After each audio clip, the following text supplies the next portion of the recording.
O segundo capítulo começa com Devon dirigindo até a Carolina do Norte.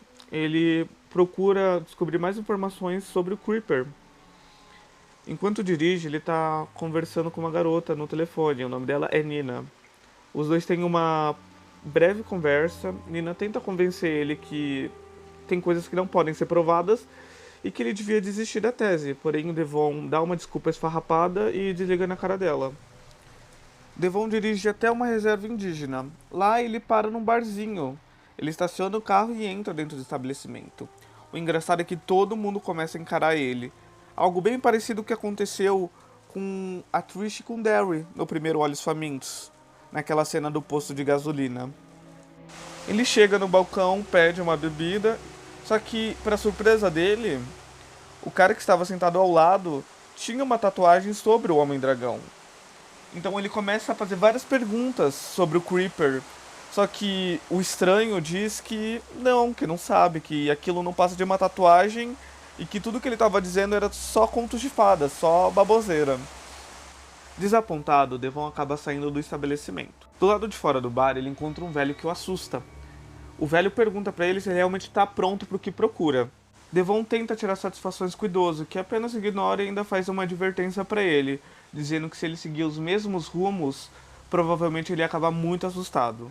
Devon percebe que o velho tem bastante conhecimento sobre o Creeper, então ele pede ajuda pro velho. O idoso diz que Devon é muito determinado e que por isso vai compartilhar toda a informação. Porém, o que o Devon fizer com essa informação não é da culpa e nem da responsabilidade dele.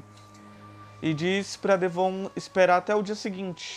Logo em seguida é cortado por uma cena do Creeper caminhando rumo a um porão. Ele está dentro de uma caverna, provavelmente a caverna do primeiro filme, aquela da igreja abandonada.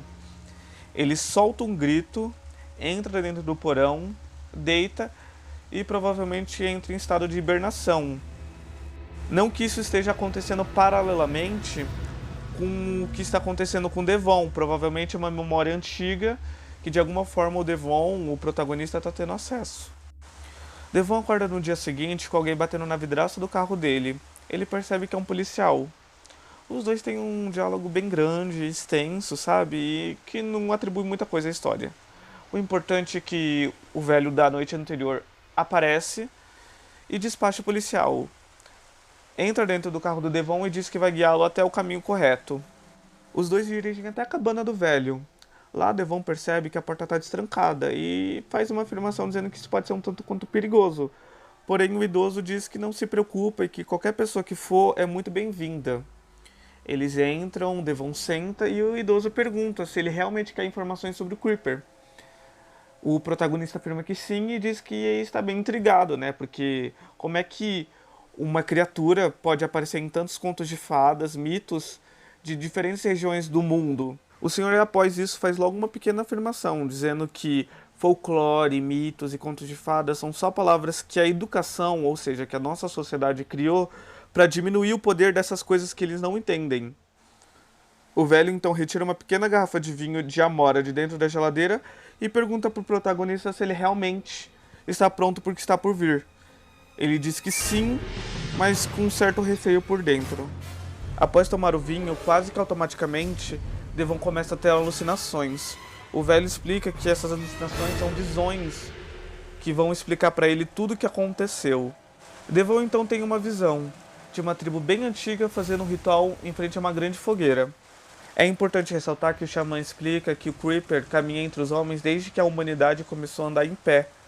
Então ele é uma criatura muito antiga mesmo, a mais antiga do que a gente especulava. E que ele, de todas as criaturas da sombra, ele era uma das mais respeitadas e mais temidas, ou seja, provavelmente há muitas outras criaturas que a gente não conhece. E isso é muito interessante porque, no final das contas, dá pra expandir bastante esse universo, colocando outros demônios, outras criaturas das trevas. Eu acho que ficaria muito interessante. Enfim, continuando o diálogo do xamã, ele diz que antigamente a tribo dele fazia esses rituais, né, essas oferendas, voluntariamente, para poder acalmar a sede e fome do Creeper.